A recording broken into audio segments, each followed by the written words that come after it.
ಹರೇ ಕೃಷ್ಣ, ಹರೇ ಶ್ರೀನಿವಾಸ. ಆಧ್ಯಾತ್ಮ ಬಂಧುಗಳೇ, ಶ್ರೇಷ್ಠವಾದ ಕಾರ್ತಿಕ ಮಾಸ ಶುಕ್ಲ ಪಕ್ಷದ ಪ್ರತಿಪತ್ತಿನಿಂದ ಆರಂಭವಾದ ಕಾರ್ತಿಕ ಮಾಸದಲ್ಲಿ ನಡೆಸುವ ವಿಶೇಷವಾದ ತುಳಸಿ ಪೂಜೆ, ತುಳಸಿ ಹಬ್ಬವು ಎಂದು ಕೊನೆಗೊಳ್ಳುತ್ತದೆ. ತುಳಸಿ ವಿವಾಹವನ್ನು ಯಾವ ದಿನ ಯಾವ ಸಮಯದಲ್ಲಿ ನಡೆಸಬೇಕು, ಉತ್ಥಾನ ದ್ವಾದಶಿ ಯಾವತ್ತೂ ಇದೆ, ತುಳಸಿ ವಿವಾಹವನ್ನು ಸರಳವಾಗಿ ಯಾವ ಶುಭ ಮುಹೂರ್ತದಲ್ಲಿ ಶಾಸ್ತ್ರೋಕ್ತವಾಗಿ ಎಲ್ಲರೂ ಮನೆಯಲ್ಲಿಯೇ ನಡೆಸುವ ವಿಧಾನ ಏನು ಎಂಬ ಎಲ್ಲ ರೀತಿಯ ಕಾರ್ತಿಕ ಶುಕ್ಲ ಏಕಾದಶಿ, ಉತ್ಥಾನ ದ್ವಾದಶಿ ಎಂದು ನಡೆಸುವ ತುಳಸಿ ವಿವಾಹ ಪೂಜೆಯ ಬಗೆಗಿನ ಎಲ್ಲ ವಿವರಗಳನ್ನು ಇದರಲ್ಲಿ ತಿಳಿದುಕೊಳ್ಳೋಣ. ಬಂಧುಗಳೇ, ತಾವು ಇಲ್ಲಿಯವರೆಗೆ ನನ್ನ ವಿಶ್ವನಾಥ್ ಭಟ್ ಎಂಬ ಯೂಟ್ಯೂಬ್ ಚಾನಲ್ಗೆ ಸಬ್ಸ್ಕ್ರೈಬ್ ಆಗಿರದಿದ್ದರೆ ಆಗಿ, ಉತ್ತಮವಾಗಿದ್ದರೆ ಲೈಕ್ ಮಾಡಿ, ನಿಮ್ಮೆಲ್ಲ ಬಂಧು ಮಿತ್ರರಿಗೆ ಶೇರ್ ಮಾಡಿ, ನಿಮ್ಮ ಪ್ರಶ್ನೆ, ಮೆಚ್ಚುಗೆ, ಸಂದೇಹಗಳನ್ನು ಕಮೆಂಟ್ ಮೂಲಕ ನಮಗೆ ತಿಳಿಸಿ. ಬಂಧುಗಳೇ, ಕಾರ್ತಿಕ ಶುಕ್ಲ ಏಕಾದಶಿಯ ಮರುದಿವಸವೇ ಉತ್ಥಾನ ದ್ವಾದಶಿ. ಈ ಉತ್ಥಾನ ದ್ವಾದಶಿಯಂದು ಬೆಳಿಗ್ಗೆ ಭಗವಂತನನ್ನ ಯೋಗ ನಿದ್ದೆಯಿಂದ ಎಬ್ಬಿಸುವ ಶಾಸ್ತ್ರೀಯವಾದ ಒಂದು ಪ್ರಕ್ರಿಯೆ. ಅಂದರೆ ಆ ದಿನ ಬೆಳಿಗ್ಗೆ ಬ್ರಾಹ್ಮಿ ಮುಹೂರ್ತದಲ್ಲಿ ಶುದ್ಧರಾಗಿ ಎದ್ದು ದೇವರೆದುರು ದೀಪ ಹಚ್ಚಿ ಮಂಗಳಾರತಿಯನ್ನು ಬೆಳಗಿ ಸುಪ್ರಭಾತವನ್ನು ಭಗವಂತನಿಗೆ ಹೇಳಿ ಅನೇಕ ಭಜನೆ ಸಂಕೀರ್ತನೆಗಳನ್ನು ನಡೆಸಿ ದೇವರಿಗೆ ಪ್ರಬೋಧೋತ್ಸವವನ್ನು ನಡೆಸಬೇಕು. ಅಂದರೆ ದೇವರನ್ನು ಎಬ್ಬಿಸುವುದು ಎಂದರ್ಥ. ಈ ರೀತಿಯ ಪ್ರಕ್ರಿಯೆಯನ್ನು ಪ್ರಬೋಧಿನಿ ಅಥವಾ ಉತ್ಥಾನ ಏಕಾದಶಿಯಂದೂ ಕೂಡ ಬೆಳಿಗ್ಗೆ ನಡೆಸಬೇಕು. ಹಾಗೆಯೇ ಬೆಳಿಗ್ಗೆ ಬ್ರಾಹ್ಮಿ ಮುಹೂರ್ತದಲ್ಲಿ ಕ್ಷೀರಾಬ್ದಿ ಪೂಜೆಯನ್ನು ಕೂಡ ತುಳಸಿಗೆ, ಅಂದರೆ ಶುದ್ಧ ದನದ ಹಾಲು, ತುಳಸಿಯ ಬುಡದಲ್ಲಿ ಒಂದು ಕಾಯಿ ಒಡೆದಿಟ್ಟು ಅದಕ್ಕೆ ಆ ಹಾಲನ್ನು ಹಾಕಿ ತುಳಸಿ ದಾಮೋದರಾತ್ಮಕ ಭಗವಂತನಿಗೆ, ಶ್ರೀಕೃಷ್ಣನಿಗೆ ಅರ್ಘ್ಯವನ್ನು ಬಿಡಬೇಕು. ಇದನ್ನು ತುಳಸಿ ವಿವಾಹ ಪೂಜೆಯ ಸಂದರ್ಭದಲ್ಲಿಯೂ ಕೂಡ ನಡೆಸಬಹುದಾಗಿದೆ. ಇನ್ನು ಅವರವರ ಮಠ ಮಂದಿರಗಳ ಗುರುಗಳ ಆದೇಶ ಪ್ರಕಾರ ಶನಿವಾರ ದಿವಸ ನವೆಂಬರ್ 1ರಂದು ಯಾರು ಏಕಾದಶಿ ಉಪವಾಸ ನಡೆಸಿದವರಿದ್ದಾರೋ ಅಂಥವರು ಉತ್ಥಾನ ದ್ವಾದಶಿ ನವೆಂಬರ್ 2 ಆದಿತ್ಯವಾರ ಬೆಳಿಗ್ಗೆ 8:40 ತುಳಸಿ ಪೂಜೆಯನ್ನು ಮಾಡಿ ಮುಗಿಸಬೇಕು. ತುಳಸಿ ವಿವಾಹವನ್ನು ಕೂಡ ಈ ಸಂದರ್ಭದಲ್ಲಿ ಮುಗಿಸಿದರೆ ಉತ್ತಮ. ಆನಂತರ ಏಕಾದಶಿ ಉಪವಾಸದ ಪಾರಣೆಯನ್ನು ಅವರು ನಡೆಸಬೇಕು. ಇನ್ನು ನಮ್ಮ ಉಡುಪಿ ಶ್ರೀಕೃಷ್ಣ ಪಂಚಾಂಗ ಪ್ರಕಾರ, ಮುಖ್ಯಪ್ರಾಣ ಪಂಚಾಂಗ ಪ್ರಕಾರ 2ನೇ ತಾರೀಕು ಭಾನುವಾರದಂದು ಪ್ರಬೋಧಿನಿ ಏಕಾದಶಿಯನ್ನು ನಡೆಸಿದವರು ನವೆಂಬರ್ 3ನೇ ತಾರೀಕು, ಅವತ್ತು ಉತ್ಥಾನ ದ್ವಾದಶಿಯ ಪವಿತ್ರ ದಿವಸ. ಅವತ್ತು ಬೆಳಿಗ್ಗೆ ಆದಷ್ಟು ಬೇಗ, ಅಂದರೆ 5 ಗಂಟೆಗೆ ಎದ್ದು ಎಲ್ಲ ರೀತಿಯ ನಿತ್ಯಾನ್ನಿಕೆಗಳನ್ನು ಮತ್ತು ದೇವರ ಪೂಜೆಯನ್ನು, ತುಳಸಿ ವಿವಾಹ ಪೂಜೆಯನ್ನು ಕೂಡ ನಡೆಸಬೇಕು. ಇನ್ನು ತುಳಸಿ ವಿವಾಹವನ್ನು ವಿಶೇಷ ವೈಭವಯುತವಾಗಿ ದೀಪಾಲಂಕಾರದಿಂದ ಭಜನೆ ಸಂಕೀರ್ತನೆಯೊಂದಿಗೆ ತುಳಸಿ ವಿವಾಹವನ್ನು, ತುಳಸಿ ಪೂಜೆಯನ್ನು ಸಂಜೆಯೂ ಕೂಡ ಇವತ್ತು ನಡೆಸಬಹುದಾಗಿದೆ. ಸುಮಾರು ಸಂಜೆ 5:40 6:45 7 ಗಂಟೆಯವರೆಗೆ ಉತ್ಥಾನ ದ್ವಾದಶಿಯ ದಿನ, ಅಂದರೆ ನವೆಂಬರ್ 3 ಸೋಮವಾರದಂದು ಕೂಡ ತುಳಸಿ ಪೂಜೆಯನ್ನು, ತುಳಸಿ ವಿವಾಹವನ್ನು ನಡೆಸಬಹುದಾಗಿದೆ. ಇನ್ನು ತುಳಸಿ ವಿವಾಹವನ್ನು ಕಾರ್ತಿಕ ಶುಕ್ಲ ಪಕ್ಷದ ದ್ವಾದಶಿ, ತ್ರಯೋದಶಿ, ಚತುರ್ದಶಿ ಅಷ್ಟೇ ಅಲ್ಲದೆ ವಿಶೇಷ ದಿವಸವಾದ ಹುಣ್ಣಿಮೆಯಂದು ಕೂಡ ನಾವು ಯಾರು ತುಳಸಿ ಪೂಜೆಯನ್ನು ಉತ್ಥಾನ ದ್ವಾದಶಿಯನ್ನು ನಡೆಸಲು ಅಶಕ್ಯರು ಅವರು ಈ ದಿನಗಳಲ್ಲಿ ತುಳಸಿ ವಿವಾಹವನ್ನು ನಡೆಸಬಹುದಾಗಿದೆ. ಇನ್ನು ತುಳಸಿ ವಿವಾಹದ ಸರಳವಾದ ವಿಧಾನ, ತುಳಸಿ ವಿವಾಹದ ಮಂತ್ರಗಳನ್ನು ಕೂಡ ಇದರಲ್ಲಿ ನಾವು ತಿಳಿದುಕೊಳ್ಳೋಣ. ಉತ್ಥಾನ ದ್ವಾದಶಿಯಂದು ಬೆಳಿಗ್ಗೆ ಅಥವಾ ಸಂಜೆ ಶುಭ ಮುಹೂರ್ತದಲ್ಲಿ ತುಳಸಿ ಪೂಜೆ, ತುಳಸಿ ವಿವಾಹ ಇದನ್ನು ನಡೆಸಬೇಕಾದವರು ಮನೆಯಂಗಳದಲ್ಲಿರುವ, ವೃಂದಾವನದಲ್ಲಿರುವ ತುಳಸಿ ಕಟ್ಟೆಯನ್ನು ಶುದ್ಧಿಗೊಳಿಸಬೇಕು.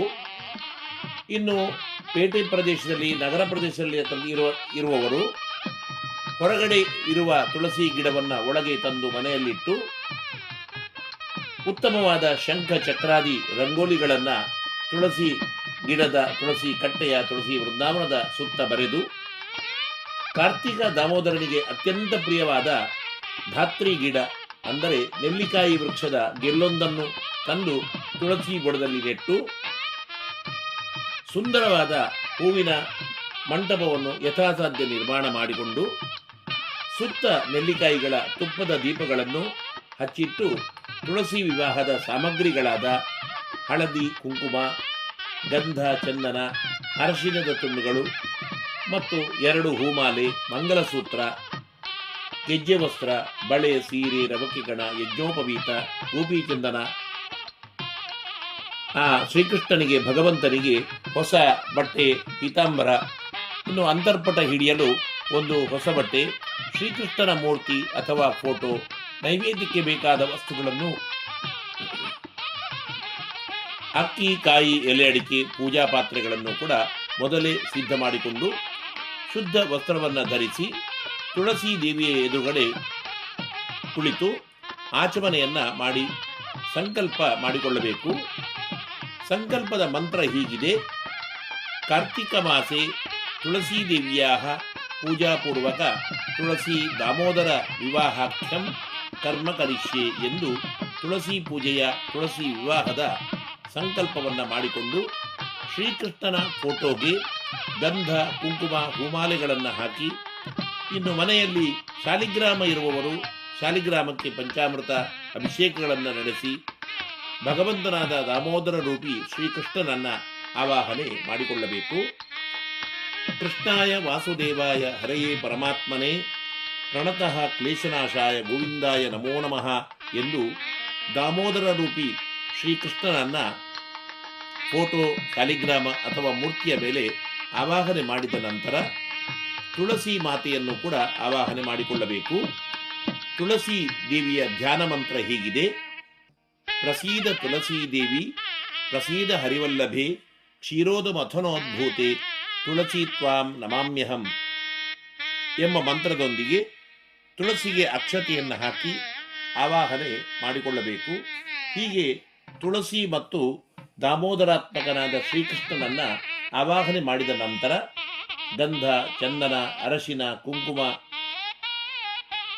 ಮಂಗಲ ದ್ರವ್ಯಗಳನ್ನು ಹಚ್ಚಿ ಶ್ರೀಕೃಷ್ಣನಿಗೆ ತುಳಸೀ ದೇವಿಯ ಗೆಜ್ಜೆ ವಸ್ತ್ರದ ಹಾರವನ್ನು ಕೂಡ ಹಾಕಿ ವಿಷ್ಣು ಸಹಸ್ರನಾಮಾದಿಗಳಿಂದ ಯಥಾಸಾಧ್ಯ ಪಾರಾಯಣ ಪೂರ್ವಕ ಅರ್ಚನೆಯನ್ನ ಮಾಡಿ ಅನೇಕ ವಿಧವಾದ ಪತ್ರೆಗಳು, ತುಳಸಿ, ಅಕ್ಷತೆ, ವಿವಿಧ ಹೂಗಳಿಂದ ನಾವು ಅರ್ಚನೆಯನ್ನ ಮಾಡಬಹುದಾಗಿದೆ. ಮೊದಲು ತುಳಸಿ ಪೂಜೆಯ ನೈವೇದ್ಯಕ್ಕಾಗಿ ಸಕ್ಕರೆ ಹಾಲು ಮಿಶ್ರಿತವಾದ ಅವಲಕ್ಕಿಯ ನೈವೇದ್ಯವನ್ನು ಇಟ್ಟು ತುಳಸಿಗೆ, ದಾಮೋದರನಿಗೆ ಮೊದಲು ಆರತಿ ಮಾಡಬೇಕು. ಹೀಗೆ ತುಳಸೀ ದೇವಿಯ ಪೂಜೆ ಆದ ಮೇಲೆ ನವವಧುವಾದ ತುಳಸಿ ಮಾತೆಯ ಎದುರು ಮದುವೆಯ ಎಲ್ಲ ಸೀರೆ, ರವಕೆ ಗಣ, ಹೂಮಾಲೆ, ಮಂಗಲಸೂತ್ರ ಅಂದರೆ ಹಳದಿ ತುಂಡುಗಳು, ಬಳೆ, ಅರಶಿನ, ಕುಂಕುಮ ಇತ್ಯಾದಿಗಳನ್ನು ಇಡಬೇಕು. ಹಾಗೆಯೇ ವರಶ್ರೇಷ್ಠನಾದ ದಾಮೋದರ ರೂಪಿ ಶ್ರೀಕೃಷ್ಣನ ಎದುರು ಪಟ್ಟೆ, ಪೀತಾಂಬರ, ಯಜ್ಞೋಪವೀತ, ಗೋಪೀಚಂದನ, ಗಂಧ, ಹೂಮಾಲೆಗಳನ್ನಿಟ್ಟು ತುಳಸಿ ಮತ್ತು ಶ್ರೀಕೃಷ್ಣನ ಮಧ್ಯೆ ಅಂತರ್ಪಟವನ್ನು ಅಂದರೆ ಮಧ್ಯೆ ಒಂದು ಹೊಸ ಬಟ್ಟೆಯನ್ನು ಹಿಡಿದುಕೊಂಡು ಮೊದಲು ತುಳಸೀ ದೇವಿಗೆ ಮಂಗಲಸೂತ್ರವನ್ನು, ಮಾಲೆಯನ್ನು ಮುಟ್ಟಿಸಿ ಶ್ರೀಕೃಷ್ಣನ ಮೂರ್ತಿ ಅಥವಾ ಫೋಟೋಗೆ ಆ ಮಾಲೆಯನ್ನ ಹಾಕಬೇಕು. ಆನಂತರ ಶ್ರೀಕೃಷ್ಣ ದೇವರಿಗೆ ಮಾಲೆಯನ್ನ ಮುಟ್ಟಿಸಿ ನೆಲ್ಲಿಕಾಯಿ ವೃಕ್ಷ ಸಹಿತಳಾದ ತುಳಸೀ ದೇವಿಗೆ ಆ ಹೂಮಾಲೆಯನ್ನ ಹಾಕಬೇಕು. ಈ ವಿವಾಹ ಮಾಡ್ತಾ ಇರುವಾಗ ಈ ರೀತಿಯಾದ ಮಂತ್ರವನ್ನ ಹೇಳಿದರೆ ಉತ್ತಮ.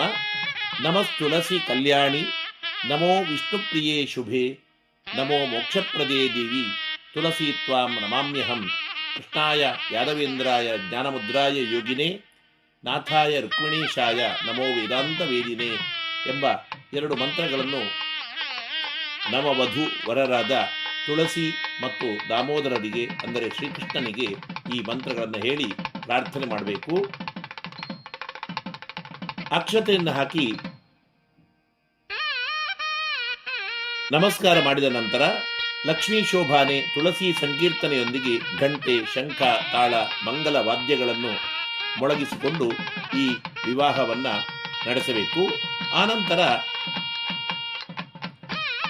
ತುಳಸಿ ವಿವಾಹದ ವಿಶೇಷ ಪೂಜೆಗೆ ನೈವೇದ್ಯಕ್ಕಾಗಿ ಮನೆಯಲ್ಲಿಯೇ ಶುದ್ಧರಾಗಿ ತಯಾರಿಸಿದ ಅನೇಕ ವಿಧವಾದ ಭಕ್ಷ್ಯ ಭೋಜ್ಯಾದಿಗಳನ್ನು, ಹಯಗ್ರೀವ, ಶಿರ ಇತ್ಯಾದಿಗಳನ್ನು, ಪಂಚವಿಧ ಫಲವಸ್ತುಗಳನ್ನು, ಕಾಯಿ ಎಲೆಡಿಕೆಗಳನ್ನು ಸಮರ್ಪಣೆ ಮಾಡಿ ತುಪ್ಪದ ನೆಲ್ಲಿಕಾಯಿಗಳ ಆರತಿಯನ್ನು, ಹಾಗೆಯೇ ಕರ್ಪೂರಾರತಿಯನ್ನು, ಕದಿರಾರತಿಯನ್ನು, ತುಪ್ಪದ ಮಂಗಳಾರತಿಯನ್ನು ಕೂಡ ತುಳಸಿ ಮತ್ತು ಶ್ರೀಕೃಷ್ಣನಿಗೆ ಬೆಳಗಬೇಕು.